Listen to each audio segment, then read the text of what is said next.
Well, let's not waste any time congratulating our guest today, Aaron Murray. Aaron, I reached out to you yesterday to set up this convo. Had no idea you just landed the ESPN gig, man. Congrats. Let everybody know, what your assignments are going to be. What, obviously you're in an analyst role, but what are you excited about this season? Yeah, I'm super excited. I was very fortunate the past 5 years to work with CBS, and it's been awesome working with them. But obviously, being an SEC guy, I'm really excited to get back to covering more SEC games. And funny enough, my first game of the season is the Auburn Tigers. So that's going to be a fun first assignment, getting there and covering them versus Mercer. But it's going to be a lot of fun all year. Really, really excited about the opportunity. Have some more news coming out next week about some other activities in the space. Okay. A little tease. All right. Yeah, a little tease. Well, exciting stuff, man. You definitely deserved it. You've been working hard doing this media thing, and it's a crazy industry, obviously, with so many things to pay attention to these days.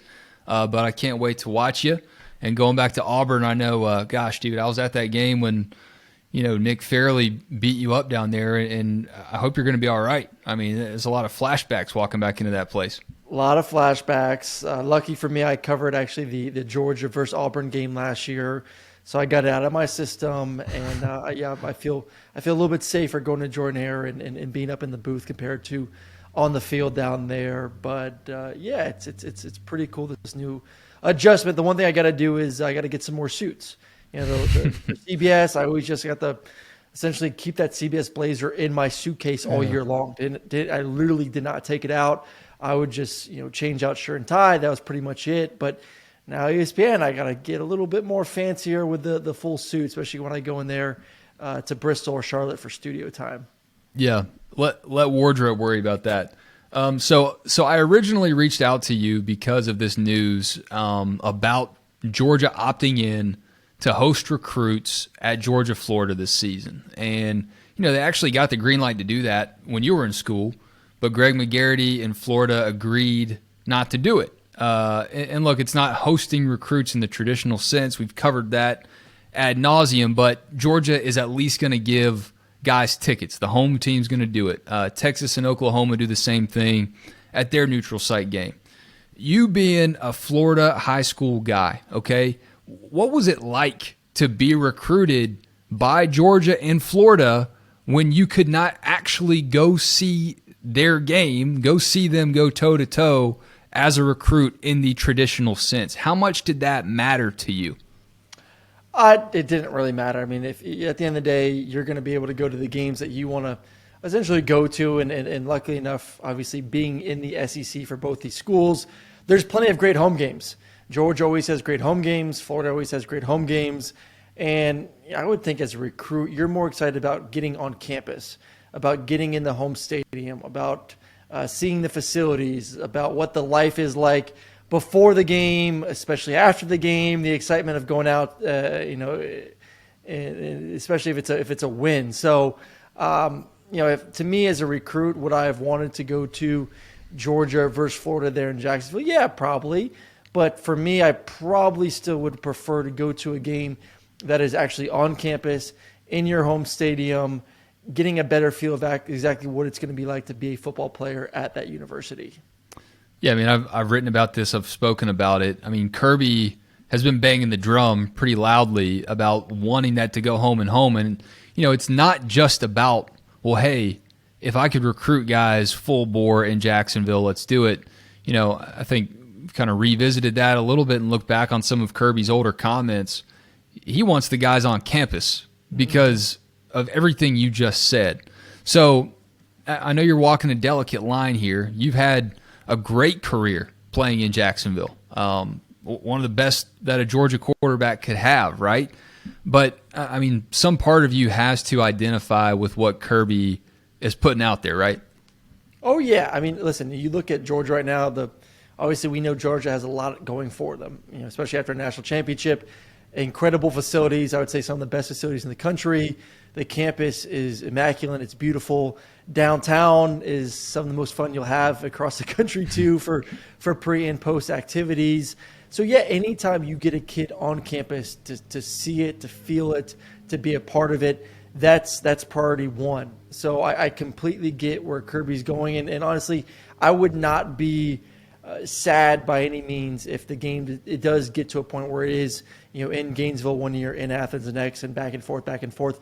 As a player, though, I will say being there in Jacksonville, running out of the tunnel, 50-50 divide, the atmosphere in the stadium, it's unlike anything else in the country. I mean, Texas, Oklahoma obviously has a very similar feel in that rivalry game, and it's tremendous. You ask those kids the same thing.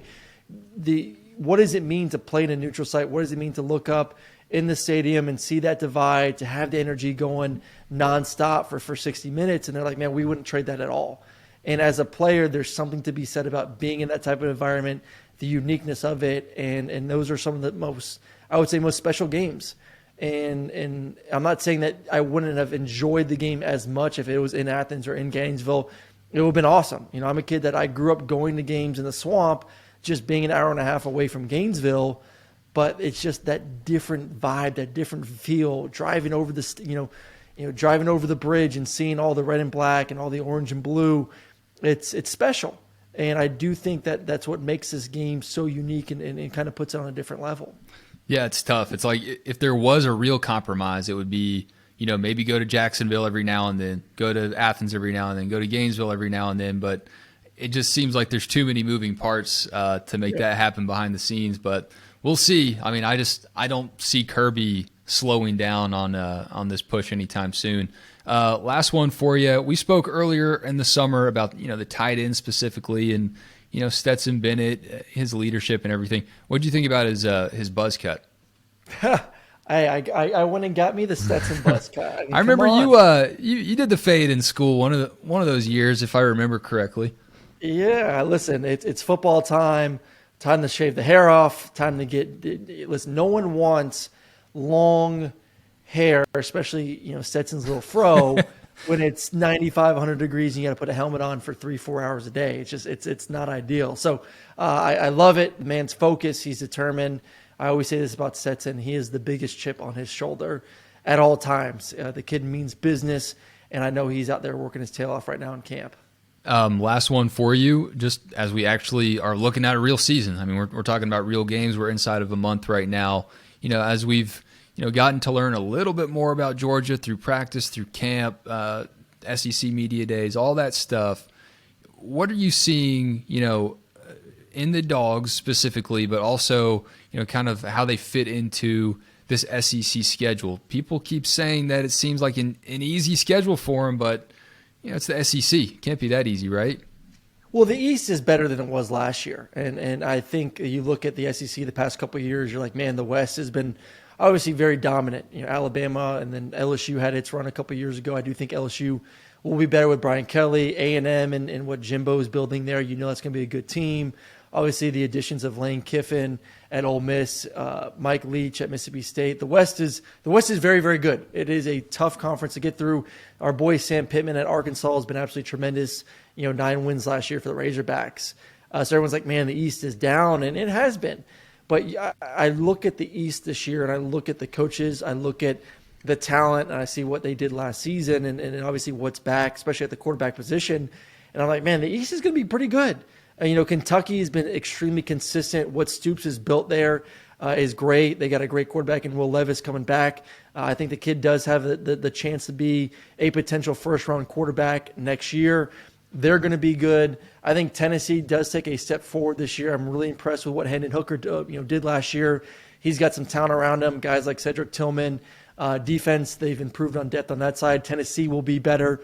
South Carolina, I think they're going to be an improved football team. They're going to have to be. Last year with all the issues they had at quarterback spot, they got a quarterback now. So from top to bottom, I think the East is going to be a little bit more competitive. Georgia's still more talented. So I think advantage to them. I do think they'll be representing the East in the SEC championship game at the end of the day, but it will be a little bit tougher of a road for them to get back there without, essentially a blemish on that schedule. But I anticipate Georgia, you look at the schedule, being 11-0, being 12-0, or 11-1 or 12-0, heading into that matchup most likely versus Alabama in Atlanta. Yep. that all checks out on my end as well. Aaron, thank you so much for chatting, my man. Best of luck. Can't wait to hear what the new news is next week. You're building some impressive momentum going into the season, my man. Let's do it again soon. I appreciate it. Yep. Go Dogs. See ya.